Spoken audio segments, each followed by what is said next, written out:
Welcome to Smashing PBs, brought to you by 40 Thieves Nut Butters, New Zealand's best peanut butter for fueling everyday and epic adventures. I'm your host, Shyr Godfrey. Join me for inspiring conversations with Kiwis who push boundaries, do things differently, and smash their personal bests. In this episode, I'm talking to New Zealand's best podcast host, Dom Harvey. I'm actually sitting in his studio, PodLab, right now, about to ask him the questions. Not only has Dom interviewed New Zealand's biggest names, but he's also run all of the world's biggest marathons. I can't wait to turn the tables and interview the interviewer in this episode. Hey Dom, thank you so much for coming along. I want to say, I nearly said having me because technically you're having me in your studio, but thank you for coming along to my podcast, the Smashing PBs podcast. I'm honoured to be a guest on your podcast. Maybe I secretly set up this whole thing here just so I could nab you as a guest. You're playing the long game. God. All I wanted was Dom Harvey and now I've got him. No, well, the honour is all mine. I've been watching you do your podcast. Yeah, and it's been really neat watching your progression from episode 1 to where we are now. I must say, it's one of those things, you do feel more comfortable the more hours you put into it, and thinking about the number of hours you've put into your, personal podcast, the Dom Harvey podcast, you must feel very comfortable in here. Yeah, but you constantly improve though. Yes. Are you familiar with the 10,000 hour theory? No, tell me about it. Okay, so there's an author called Malcolm Gladwell. Okay. He's written some incredible books like The Tipping Point and Outliers, and he talks about how it takes 10,000 hours of practice to get to pretty much sort of expert level. Not expert level, yes. But like as good as what you're going to get. Okay. And after that, the gains are just very, very incremental. I see. And you break it down, 10,000 hours is a long time to be playing a guitar, running, learning a language, working on a career, whatever it is. So I think with the podcast, I'm probably at like maybe 1,000 hours now. Okay. I see. So I've still got a long way to go. Still got a long way to go. Yeah, 10 times that. Far out. That's like nearly your whole life then. By the time you're an old man, you'll be like, I'm an expert. What do you mean? Thank you. By the time I'm an old man. One day in the far, far future. Yeah. Already there. Well, look, obviously you've got the Dom Harvey podcast now, but I'm actually love to hear more about Runners Only, your first podcast. So how did you start Runners Only? Right. Okay, so I finished on radio after doing radio for like breakfast radio in particular for like 30 years. Yes. And I just wanted a break and I had no idea what I was going to do. I was even like thinking, maybe I'll just sort of like retire and not do anything. And then after a few months off, I was like very bored and I bought some podcasting equipment and I thought I'll do a podcast. So the idea was it was going to be sort of like a passion project, but hopefully something bigger than that, but I really didn't know. So I thought, what am I passionate about? Like, what's a niche that I can have that would make my podcast different? So I went with like a running theme. Because I thought, even back then, I thought I could talk to elite runners, but also everyone's got some connection with running, even if it's hating it because they were, finished the last in the school cross country or whatever it happens to be. So that's how the podcast started. And then after maybe a year or 18 months as Runners Only, it sort of deviated off course, and I wasn't talking to a lot of the guests about running anymore. Yes. Did you find it was getting difficult to find people that fitted the niche? Or were you still finding people that were interested in running, but then asking them other stuff? Yeah, the running became like a smaller and smaller part of it. Yes. And it even became a barrier to entry for some people. Like I'd ask, say, Dame Susan Devoy to come on. And she's like, I'm not a runner. Yes. And then you have to say to them, it's not really a running thing anymore. So it just sort of organically, I suppose, outgrew what it was when it started. Okay, so why did you choose running? What's your relationship with running? Oh, I love it. Well, running's just been like a cornerstone of my life, really. From a young age, did you run when you were a kid? Yeah. So mum was a runner. So when running was first invented, there was actually, running was invented by a New Zealander, this guy. Which seems like a crazy thing because it's just extreme walking. But there's a guy called Arthur Lydiard who's like the godfather of running. Okay. So New Zealand was the first country in the world where people ran just for fun, not for competition. So like yogging, like back when it was like a leisurely activity. So that was my mum. So in the early 80s when I was like a little kid, she'd have this jogging group and I'd be in the creche there or in the daycare centre there. So I just sort of grew up around running, then ran in school, Then when I was 14, I ran my first full marathon. At 14? Yeah. That's incredible.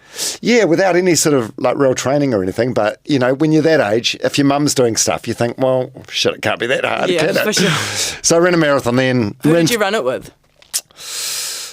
That's a long time for a 14-year-old to be running. Yeah, mainly on my own. There was some adults that were running that sort of helped me along. Yes. But yeah, mostly you just did it. Just sort of on my own. Okay. And then I was part of the Harriers group in school, but I was never fast or good. Yeah. So I always felt like I was letting the team down. So I stopped running at that point, just because I don't know. When you're in school, it's all about sort of the competition aspect, and I just didn't feel like I was good enough. When you're part of the Harriers, if you sign up and you do all the training, this is at Palmerston Boys High, you do all the training and you turn up to all the sessions, then they send you to the secondary schools, cross country and road race. Yeah. But I was never in the top 100 or anything like that. I just felt like I was a bit shit, which was not good for your self-esteem. No. So I left school, got into radio, quit running altogether, got real fat during my 20s. Oh, wow. Okay. And then when I was 30, I was like, I'm going to start running again for the only reason really was to lose weight. So I'd go for a 5K run, then I'd get home, get completely naked, stand on the scales, and be bitterly disappointed that I hadn't lost all the weight. It's funny though, like you spend 10 years putting on weight, and then you think you're going to lose it in one 5K run. But I kept with the running, and then after maybe a month, 2 months, I was still overweight, but I wasn't obsessed with the scales anymore. Yes. Like there was like a definite shift in my mood and my self-esteem, and I just had this sort of peace and well-being about me. So I kept running further, and then eventually, the body weight just returned to like a healthy weight range. It is. It's quite incredible how a lot of people do pick up running again as adults to lose weight, because I still to this day, that's why I did it too. I was 19 years old. I couldn't afford the gym. I'd stopped growing. I stopped being a teenager and growing, but I was eating the same amount, probably worse food, because I was now flatting. So I was looking after myself and buying whatever I felt I wanted to eat. And then I couldn't believe I'd put on weight. And then my flatmate said, well, why don't you go for a run? And for me, I was what you described, one of the last kids in cross country. Like, obviously I did other sports, and now you got to run around for netball and all sorts. But I was like, that's not me. But he's like, oh, well, it's the easiest way to lose weight. And I thought, okay, well, I'll give it a go. And I just did round the block every day for 7 months, the same thing every day. And it was the same. Like, at first, I was bitterly disappointed like you. I didn't lose the weight straight away. But then after a while, you stop worrying about that because you just feel so good. And then it just suddenly happens. Suddenly, like, I think I went away for the summer. I came back and my friends were like, whoa. It just kind of like, but you don't feel it on a daily basis. It just sort of happens. Yeah, and it becomes part of your life. That's so funny that our stories are similar. Yeah, because I was the same. So living at home, then suddenly I was earning money and I was working in radio, just doing the midnight to 6 show on a station in Palmerston North. And I could suddenly eat whatever I wanted. Yes. Like I wasn't, just fed meals from my parents. So every night on the way to work, I'd go to the supermarket. I'd buy, those oven pizzas, like a leaning tower pizza? No. Yeah. I'd buy one of them and a 1.5 Coke. Oh, God, yeah. And I was eating that every night. Like it's absurd. I look back now. You just don't know, because like even though your parents like raised you not to eat that stuff, when it's your decision, you just want to give it a go and see what happens. So it tastes good. I've got the money. Why not? Yeah. But since then, running's just been like a cornerstone of my life. Yeah, I couldn't imagine it not being part of my life. And nowadays, how often do you run? Most days. Really? Yeah, most days. I'm not training for anything specifically at the moment, like in terms of an event. So, but I'll still get up at 6 a.m. and go for a 10K run or go to the gym every second day. Wow, that's amazing. Yeah, I love it. If I don't get some sort of daily movement in, and it's usually running, I just don't feel, I don't feel the way I should. Yeah, I hear you. What would a day look like where you didn't run? What would happen? What do you feel? I don't beat myself up too much about it if I miss a day, but if I go for like 2 or 3 days without doing something, like you can definitely tell. Yeah. People around I'm a little bit scratchy, a little bit on edge. Something's up with Dom. Maybe a bit snappy with people around me. Isn't it though incredible how like cardio is so related to your mood. Like I find it fascinating that it's so physical and you're moving yourself, and it's hard physically, but then for some reason it has this like halo effect on your actual mood and your outlook. It's, Yeah, I'm a very slow learner, but it's probably only been like the last 5 years that I've realised just the benefits from running and any sort of movement actually from the neck up. Like, you're well aware of, the effect it has on your body and, from an aerobic perspective. But in terms of, the serotonin and the endorphins and the mental health aspect, it's massive. Massive. What when you say from the neck up, so what have you learned? Is it just on yourself or have you done additional reading?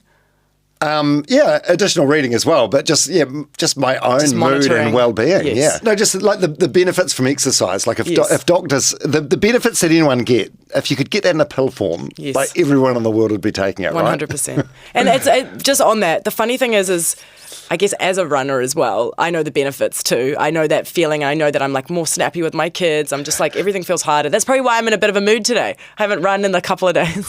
But anyway. No. Is this you in a mood? This is me in a mood. Oh my God. No. But I feel like the funny thing is it also, if someone doesn't run, you can't convince them of like the highs. Like you can't, it just feels like that hard slog that you get when you're not used to that slog. So that first run, again, after a long time or something, where you just like, your heart is on fire, your throat is on fire, and you're hot and you're flustered and you can't breathe and everything. I think that is like the focus for so many people who have a barrier to starting. And it's only after you've done it in a while you realize, those feelings pass, and actually you can keep going, you can push through it, and you can taper it, you can you don't have to push as hard, or you can change the distance. But it's that barrier to entry for a lot of people. And I think it must come down to like those school runs where nobody told you about the positive benefits. They're just trying to see if you're going to be the first kid to come through.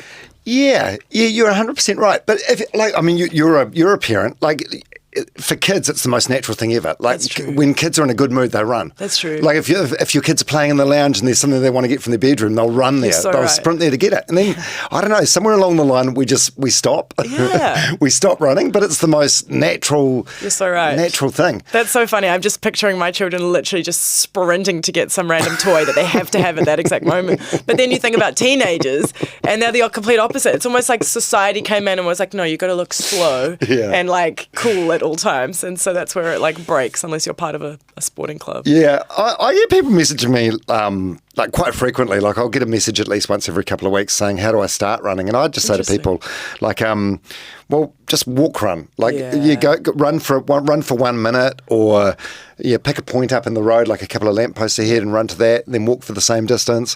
And then a week later, maybe increase the run, or run for 2 minutes, walk for 1 minute, and just do it until eventually, like in a month or a couple of months, you'll be running non-stop.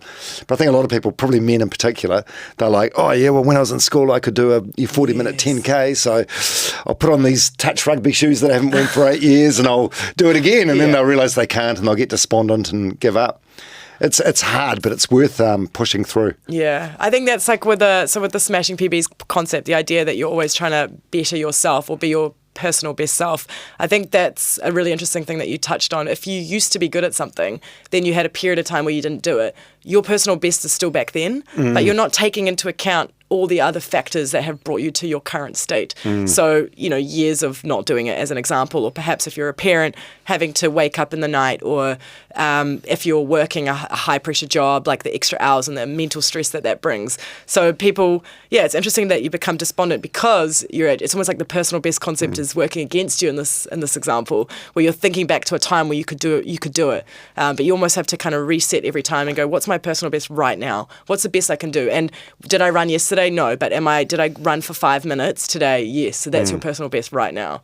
Yeah, I love the concept of this podcast, by the way. I think it's great. It's about being as good as what you can be at any given moment in time. And it's no good comparing. There's that saying, comparison is the theft of joy. Like, there's no good comparing yourself to anyone else. Like, there's no way I'm going to compare my run time to your husband's run time. He's a savage. And also, I'm not going to compare myself to me 5 years ago, 10 years ago, 20 years ago. Yeah. It's just being the absolute best I can be in whatever I'm doing right now. It's funny that you brought him up. When I spoke to Brent about it, he was saying, well, you do get to a point where you can't keep shaving a minute off or whatever it is. But then you might go, okay, well, I've done the best I can in this discipline. Maybe I'll switch it up a bit. So if your distance is like doing a 10K really fast, maybe you'll start trying half marathons and, getting your PB there. And maybe if you've done all of that, maybe it's like ultras, which is like a whole, you're never expected to run the same pace for the shorter distances. So you can always kind of like find another PB to get. Maybe it's like trail running or something different. 100%. And the PB can be something different to like time, doing the fastest time possible. It might be like a longer distance. It could be anything. There's actually, Eliud Kipchoge? Yes. Yeah, the greatest marathon runner of all time. So he was at the Sydney Marathon recently when I was there, and his times are getting slower and slower. Interesting. So he's not like dominating the way he did like even 5 years ago or 3 years ago, but he's still running. And there was a quote I saw on an Instagram title. It was something really cool. He was like, people keep saying to me, when are you going to retire? You're ruining your legacy. And he goes, but they don't understand. I just love running, and I love inspiring other people to run.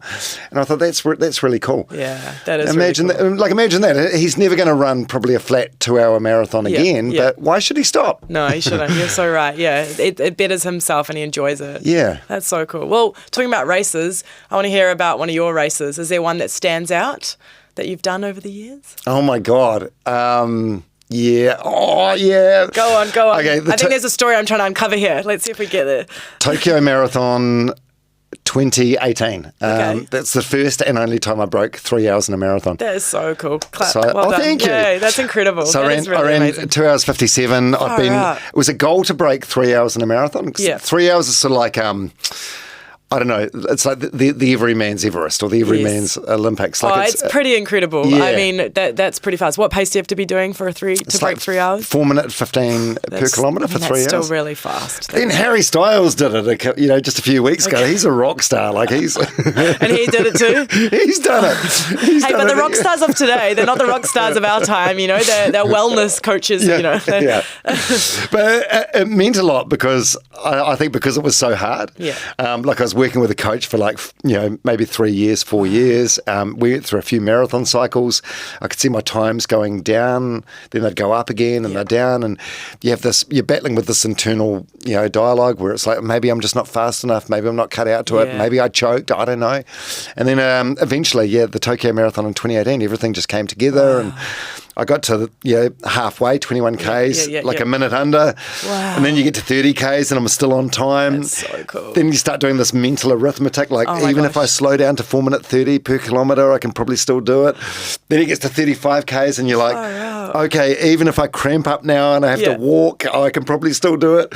And then it just like nothing went wrong. The wheels didn't fall off and I did it. And I can't tell you how satisfied I was at the end of it. That is so amazing. When you did that run, did you have someone running alongside you the whole time, or were you by yourself in your own run? Oh no, there were people running alongside me the whole time. But were they in your little group? No. So you run. You're together, but you're alone. So you're in your own head. You're not like no one's pacing you. No. And that takes its own strength. Yeah, I think I've done so much training at that pace. Yes. The hard bit, especially early on, was like running. I say that slow. I mean, 4:15 per kilometre is still really fast. But you're so well trained, and you're trained to do 42 Ks. So the temptation in the first 10 Ks is to go even faster because I feel amazing. 100%. And it's like everyone feels amazing at the beginning of a marathon. But you didn't this time. You just did it all properly. No. I stuck to it, and everything came together, and it was like perfectly executed. Fantastic. But so much work went into it, though. And then what happens after? So you get your medal. Then what? Did you have a bit of a party? Oh, yeah. No, I was just elated, hey. I was so elated. It was amazing. That's so cool. And what was Tokyo like? Oh, incredible, yeah. Like a good place for a marathon. It was the first time I've been there, and there's so you're walking around on day one, and you're waiting at a red light to cross the road, and you're like, oh, this is taking ages. So I just jaywalk, and I did that a few times, and then you realise no one else is doing it. They're all rule followers. Rule followers, yeah. So suddenly you just comply. Wow, interesting. Because you realise I don't want to be that guy. I don't want to be the one guy that's crossing the road when everyone else is waiting. That's a funny thing to remember about Tokyo. And I had the cleanest butthole I've ever had. There's bidets everywhere. Like That's hilarious. You go to a cafe, you use the toilet in a cafe. There you go. That's why you did such a good run, because you were just, you were cleansed inside and out. But isn't that such a problem? I've never been lighter. Okay. So good, so good. Okay, look, so I've heard some rumours that there was one race that you did. Something happened in it. My God, this is such a long time ago. Maybe, I want to say like 2008, 2009. Okay, so 10 years before Tokyo. Yeah, ages before. So I was training for the Auckland Marathon. Okay. So I would have been, like maybe late 20s or maybe early 30s at the time, I want to say. And during the training cycle, there'd be some stuff like if I had a steep hill to run up, or if I tried to introduce any speed work, I'd suddenly feel really, really sick. Wow. And there were training runs often where I'd just like be keeled over. I'd be vomiting like bile on the side of the road, and I'd be grey in the face. Then I'd These weren't signs for you. These were, you just probably thought, I need to push myself harder. I know. Look, I'm such an idiot, and this is a very important message. I just sort of thought, okay, well, I've started running again as an adult. I'm older now. This is what happens when you get older. So I had all these warning signs, and I ignored them all. Far out. Well, part of the issue as well was, these things would happen when I'm running, but by the time I'd get back home, my sort of body had regulated and returned to normal. Okay. So it was never a case of getting home and being able to go to the doctor and the doctor being able to work out what was wrong. Interesting. Only came out while you were running, while you were pushing yourself. Yeah, so it just happened while I was pushing myself or while I was going up the hill. So anyway, I got through the training cycle, got to the start of the Auckland Marathon, and then around about 3Ks, 4Ks into this 42K Auckland Marathon, it started happening, and I was feeling really shit, and I shouldn't have been that early in a run. Yeah. And then it ran past the first drink station, and there was a St. John's Ambo there. So I was like, oh, this is amazing. I'm going to lose some time, but this is an opportunity to get this thing checked out while it's in real time. So they put like a blood pressure thing on my arm, did the thing, and then the guy that did it, he was like, oh. Well, that doesn't look right. He goes, hang on, I just got to go and check my supervisor. And then I could hear people outside the ambulance like, So a supervisor came in and they did it again. And he was like, you shouldn't be alive. Holy crap. Whatever it's supposed to be, there's two numbers, like 120 over 90 or whatever. Yeah. It was like. What was it? Do you remember the numbers? I can't even remember. Okay. It was just like. It was like comically high. Wow. And I was like, oh, okay, well, that's good to know. And by then I was feeling better. Yeah. So I was like, oh, okay, well, I'll keep running, and then how about you give me your number and I'll message you afterwards. He goes, no, you can't go anywhere. Yeah. So then they made me lie down. So again, like it had been like 5 or 10 minutes, and I felt fine again. Yes. But they made me lie down, and then this seemed a bit dramatic. They had the sirens on, and they were like weaving through traffic. It was like, guys, calm down, cool your jets. Yeah.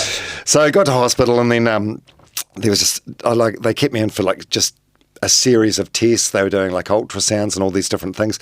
There was some enzyme in my blood which is apparently there when you've had like a heart attack or a stroke. So they thought it might be that, but they did all these tests, and it turns out there was this tumour growing in my adrenal glands. Holy. And it had been growing for years and years and years. So it was like a 9 centimetre ball. But it wasn't protruding, it wasn't visible or anything. Had you felt it before? Nah. No, you don't you don't sit there and prod your own stomach again. No, well, even if you prodded your stomach, you couldn't find it. It was really well hidden. But it made perfect sense. So whenever I tried to like push it and was doing activity that would raise my heart rate, like it would just secrete like extra adrenaline into my bloodstream. Because there was other things as well which I just completely ignored. Yes. Like if someone like turned in front of me in traffic and I had to slam the brakes on, suddenly I'd be like jittery, like I just had half a dozen Red Bulls. Anytime there was adrenaline, basically. Yeah. Wow. So they took this tumour out, and a bit gruesome, but did you see it? Yeah, Did you? yeah. They got what does it photos look like? of it. Just like a mass? like a ball of like blood. But it was massive, and as soon as it was taken out, my life changed like drastically for the better. Wow. So I started running again, and running felt so free and easy, and it was like, oh, this is amazing. Okay. Far out. I can't believe it. Imagine if you hadn't decided to go to the St. John's that day.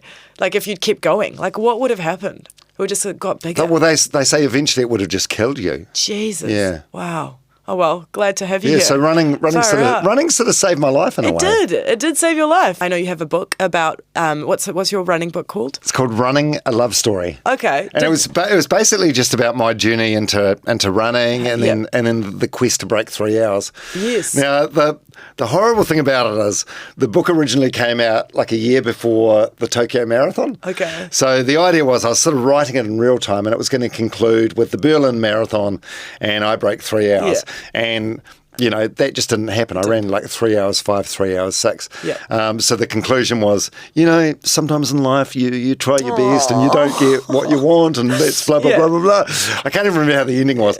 And then thankfully a year later, when I did the Tokyo Marathon, the publishers were like, oh, do you want to do an updated copy? And I was like, yes, I do. So you actually updated it? Yeah, so there's 2 versions of the book. There's so one where it's like, oh, life doesn't play out the way you want. But both of them are special in their own way. I feel like, resilience, we all talk about resilience these days, but every time you fail, you do become a little bit more resilient. Well, you learn nothing from your successes, eh? It's quite funny. Like, it's on my podcast, the Dom Harvey podcast, I've had like heaps and heaps of high performers on.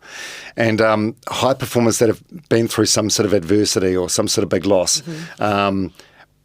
A lot of them, they think about it for days. Wow. For days, weeks, months, years. Like I had Laurie Mains on, who was an All Black coach in the 90s. He was the coach that they didn't win the World Cup in 1995. Yeah. He told me, like 30 years on, he still thinks about it most days. Wow.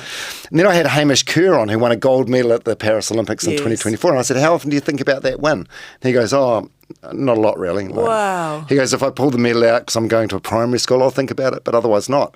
It's funny, eh? So the negative stuff, that's the stuff that sticks with you, that you think about for, forever.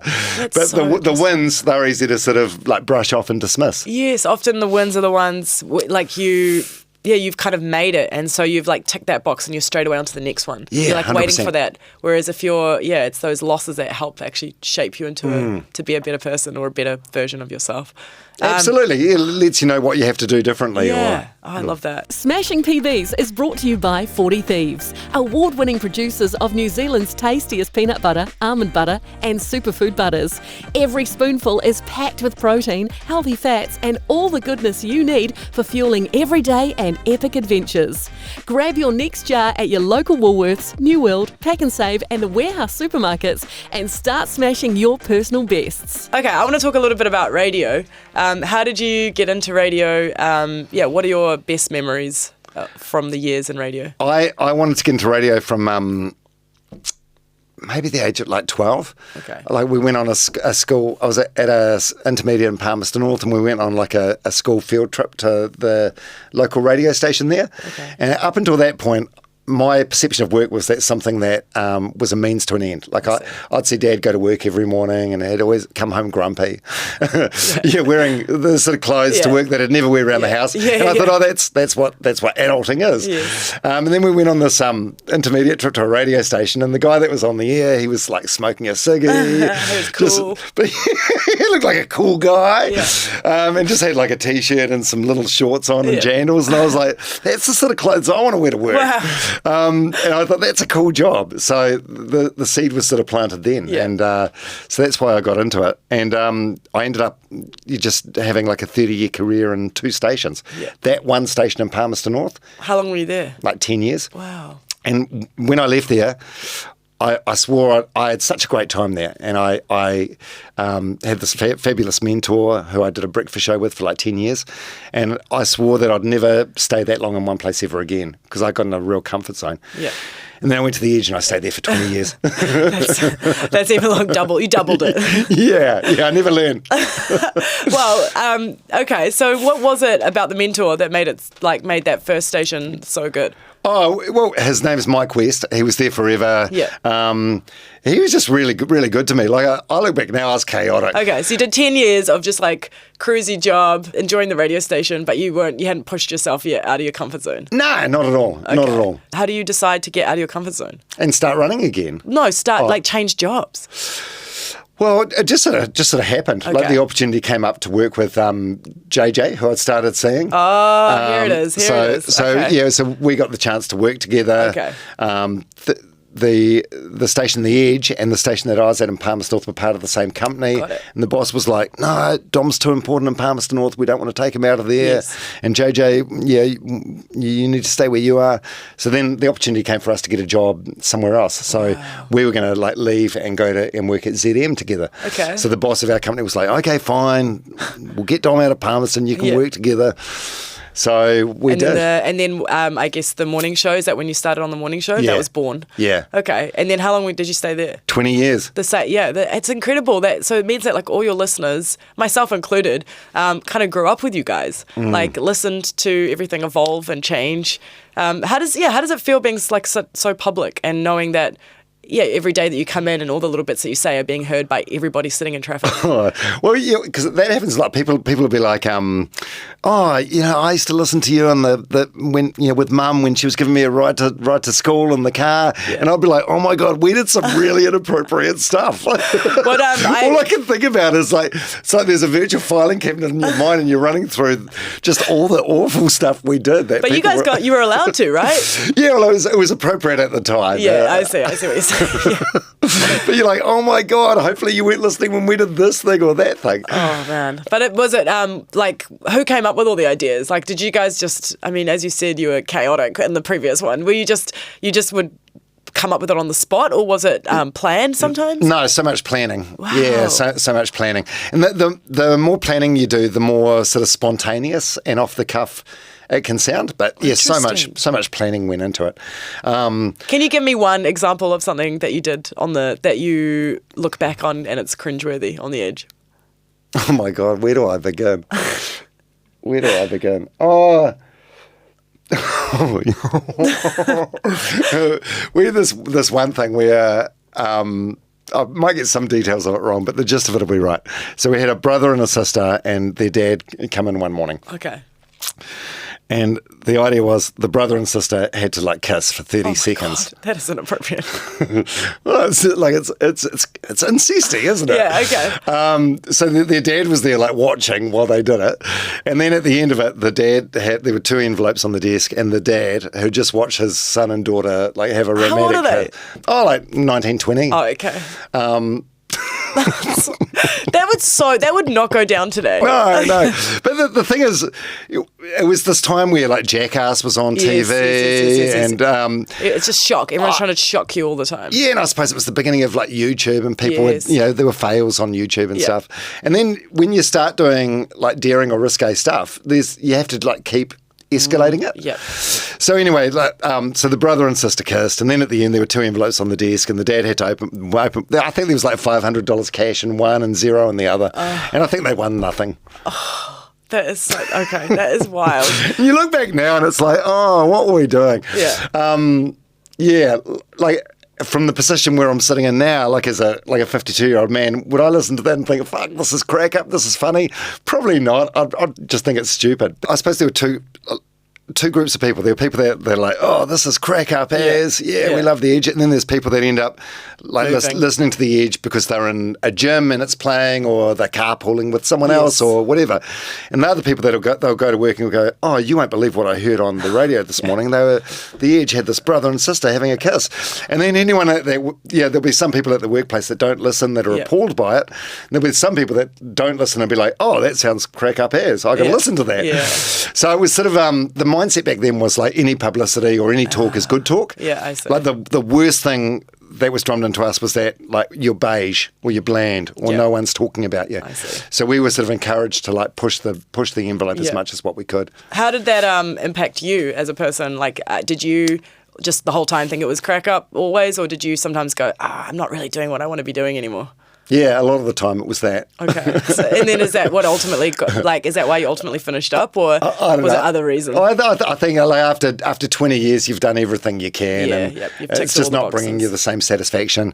And if I look back now, I'm being completely honest about it. It was probably fear of doing something else. And have you heard the saying like golden handcuffs? Or yeah. It was probably like that. Like radio generally pays pretty shit, but if you're good enough and you're there for long enough, the money ends up getting pretty good. Yeah. And I remember one of the last interviews I did before I finished, it was during It was during the pandemic. It was with Jacinda Ardern as Prime Minister. Wow. And I was like grilling her about Harry Styles not coming to New Zealand because the borders were still... He was like, oh, I'm going to have to cancel my show because I can't do 2 weeks in a MIQ slot. So I was like having a go at her. And then after when we got off the air, she was joking with me. She was like, oh, you just get to own me on the air and talk crap about me and do this, and you probably earn more than me. And at the time, I think I was earning more than her. Yeah, that is wild. So it was probably fear of not being able to do anything else or not being good enough. Yeah. But then I eventually made the leap, had a break, and started up the podcast again, and I feel really good about it. Amazing. Tell me more then about so we talked about the beginning of the podcast, but tell me about it now. How often do you record, and what do you like about it? Well, I do 2 episodes per week, so one every Sunday night and one every Wednesday night. So it's a lot of content. Yeah. It's a lot of work. Wow. As you must be finding doing your podcast now. But it's really cool, and it's at a point now. It's been going for almost 4 years. Wow. I get so many people messaging me now, pitching people as guests or asking to be on, sort of pitching themselves, which is really cool. What's your criteria? How are you deciding who gets to come on? It's just if I think it's going to be a good story. Now, obviously, if it's someone well known, it definitely helps if there's that name recognition thing. But some of the best episodes I've done have been people that most people wouldn't have heard of. Yes. But they just have an incredible story. Yes. And if someone messages you and they're sort of pitching themselves, then it means they're prepared to talk and share their story. It's true. Yeah, I think that's a big part of it. Just because you're well known doesn't mean you are going to allow certain layers, to be exposed. So 100%. Yeah, whereas someone who might have less to lose, ultimately, they might share, stuff that people can really, I guess, connect with. Yeah. Interesting. And what about you? How much do you give away about yourself on the podcast? Well, the good thing about my podcast, not too much. I can just be there as the host and prod the guest. Yeah. Although sometimes I do. It's like a give and take, like a vulnerability exchange. If someone's if a guest is a little bit closed, then I find if I give away a little bit more of myself, they sort of open up a bit more. I see. But it's a nice space to be playing in now because on radio we gave away a lot of ourselves. Yeah. 'Cause in order to make that connection with people that are listening, they have to, have to sort of like you or feel like they can connect with you or relate with you in some way. So I'm enjoying that about the podcast, not having to completely sell my soul. And what about owning PodLab? Why did you decide to actually open up a studio? I mean, you could have just continued recording and doing that, but you decided to take it one step further. Yeah, so I turned the spare room in my house into a podcast recording studio, and so if you listen to those episodes, the quality's fine. Yeah. But you can hear sometimes motorbikes going past or sirens. Yeah. There's always something. So it wasn't soundproof, and then so I was sort of looking for a space, and this space came up. Wow. And the timing just sort of worked out. Yeah. So I thought, well, I'm only going to need it for 2 sessions per week for my podcast.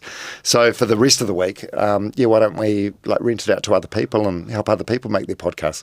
Amazing. So I've been going for a year now, and it's bloody great. I'm loving it. Yeah, I mean, I love being here. It's so exciting. But how are you finding owning a business? What do you bring? What does that bring to the table? Are you in your comfort zone, or is it totally different? No, absolutely not. Okay. I'm just so lucky that I'm surrounded by a great team. Yes. JJ owns the company with me. She's my ex-wife. We've got Jazz, studio manager, and now we've got Shana, who's working on the team as well. And they've all got skills that I just don't have. Wow. So it's amazing though. I love coming to work each day. It's the first time in my life I've had a proper 9-to-5 job. Yeah. And I'm just loving it. Yeah. And even though I'm not making any money, so Shana, the money will come, we hope. Shana, who we've just onboarded, she said this morning, "Yeah, I get paid today," and I'm thinking to myself, well, that must be nice. Let me know what it's like. I've been running this business for a year and I haven't got paid yet. Oh my gosh, no, it takes time. You'd know what it's like. How long have you and your like. husband been doing the peanut butter? 40 Thieves has been going for 9 years, and no, 100%. you always prioritize everybody else and everything else before you pay yourselves, because you know your own capabilities. You know you can suck it up because you've got a greater goal. And so, but it does get to that point where you go, at what point do I start prioritizing, our own salaries?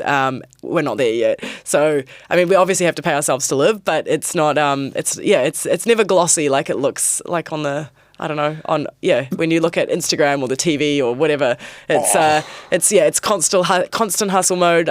Cash flow is always a challenge. I think we had a meeting with the bank this morning, trying to hustle together some more cash so we can buy some more machinery. So it's forever you're kind of just building this engine, building.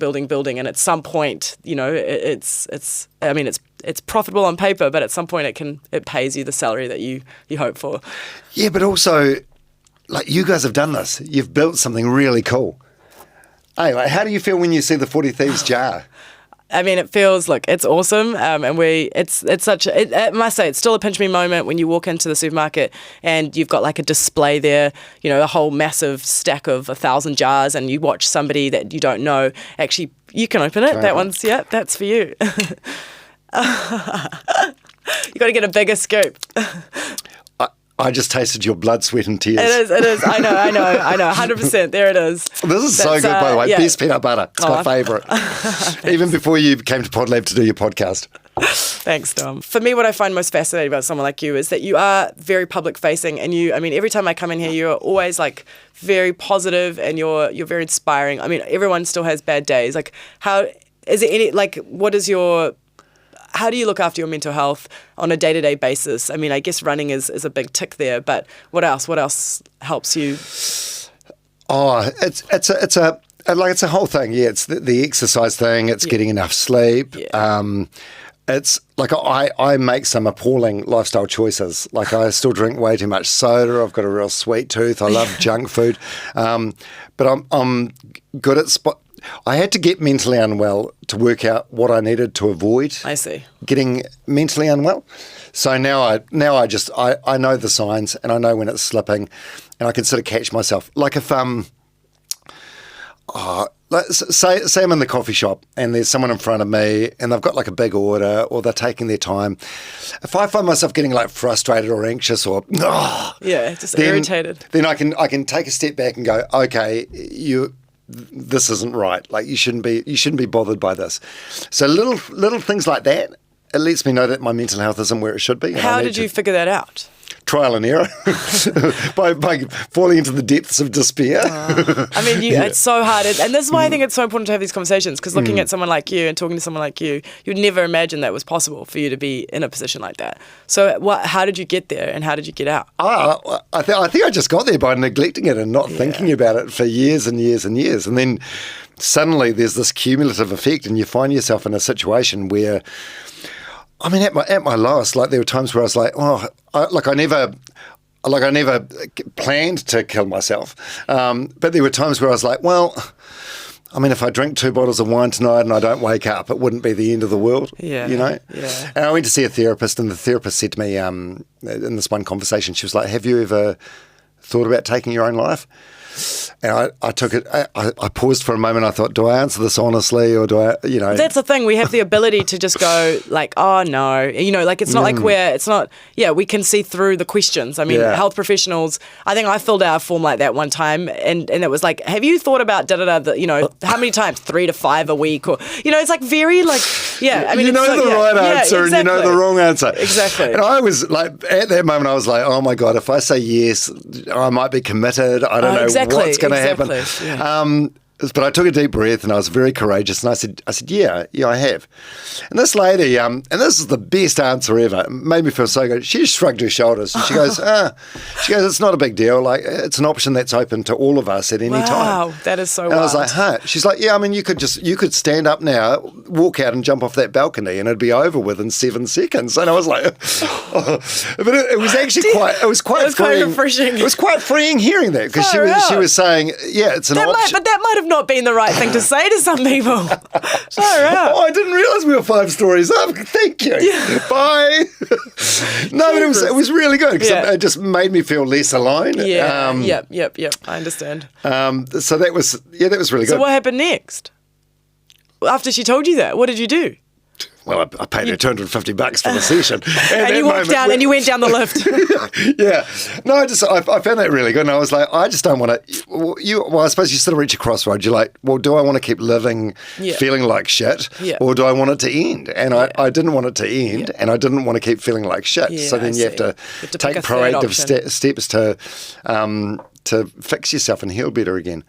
But going through mental health stuff, like, I mean, it's not nice to go through, but it probably, if there's lessons or, takeaways, it's probably made me more compassionate, more empathetic to other people who might be going through the same thing. Even someone that's just being an asshole. Like if someone's an asshole to me in traffic, I'm like, shit, they must have some serious stuff going on. Yeah. They shouldn't be that wound up because this just happened to them. So it's and actually before getting to that point myself, I was probably a bit callous about mental health in terms of I maybe thought it was like a hoax or a myth. Yeah. Like if someone was suffering depression, I'd probably be like, "What do you mean you're suffering depression? Just go out for a run." Yeah. Go out for a run, jump in an ice bath, it'll be all right. Yeah. So it gave me like a greater sort of understanding of it.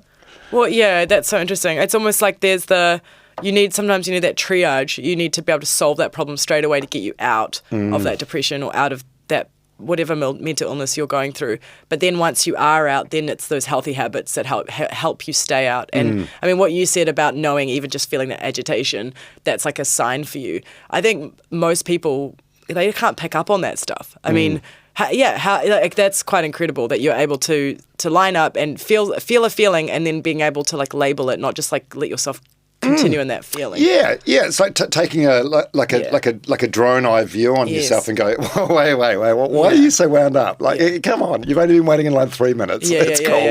Chill. Yeah. So I'm probably just more in tune with myself now. Wow, incredible. And what would you say to someone else who's, I guess, in a space where they feel like they can't get out? There's that saying that I really like. This too shall pass. Okay. It's like if you're going through bad stuff, like you just got to keep going because it's going to pass. But by the same thing, like when things are good in your life, you keep thinking they're going to get better. Yeah. Hey, this is how I live now. Like, okay, well, we've had the most profitable year ever at 40 Thieves. Next year's going to be even more profitable. But whatever you're going through, it's going to pass. If things are good, don't get too wrapped up in it because that's not going to be. Yeah, that's real. That's true. It might get better, but it might get worse. Yeah. If things are bad, they might get worse, but it might get better. But whatever you're going through, nothing's going to stay the same. It's going to pass. Yeah. So hang tight. Yeah. And just try and work out what it is that's going to make you stop feeling like shit. Yeah. And this isn't professional advice. This is just my own experience. Yeah. I feel like, we heard about your professional advice just a moment ago. Sometimes it's personal stories, people that you look up to or people that you can trust. And it's like knowing that they were able to overcome it. Those are the ones that actually help you. Yeah. I recently, back to the running quickly, I recently did like a panel for something, like a woman in business. And I mentioned that I run 3 times a week. And I said, look, there's 4 other days that I don't run. I'm like, if I can do it, like anyone can. I mean, you can run slow, you can run for like just a couple of Ks, like whatever it is. Anyway, I had 3 different people message me being like, one of them was like, I just did my first run in 10 years because you inspired me. And I was like, great, I'm so like, it's so, like someone like me, it's like, oh, well, if she can do it. But like, it's such a nice feeling to know that it's those personal stories, like when you read an article by someone you don't know, or, it's someone you haven't listened to on radio for 20 plus years, like it feels too foreign, like as you said, like made up, like as if depression's made up. But if it's someone that you know or that you trust that gives you that advice, you're more likely to take it. Yeah, just when you said someone like me, what did you mean someone like me? I mean, what did you mean? You're a savage. You've got this kick-ass like brand that you guys have built from the ground up. You're a mum. You're getting the exercise. I do. Goals. Thank you. I definitely I do a lot of things, but I'm just one of those. I'm just like a classic all-rounder. I'm not like good at any one thing. I'm just okay at lots of things. So that's what I mean, I guess. It's just like someone who's just like, if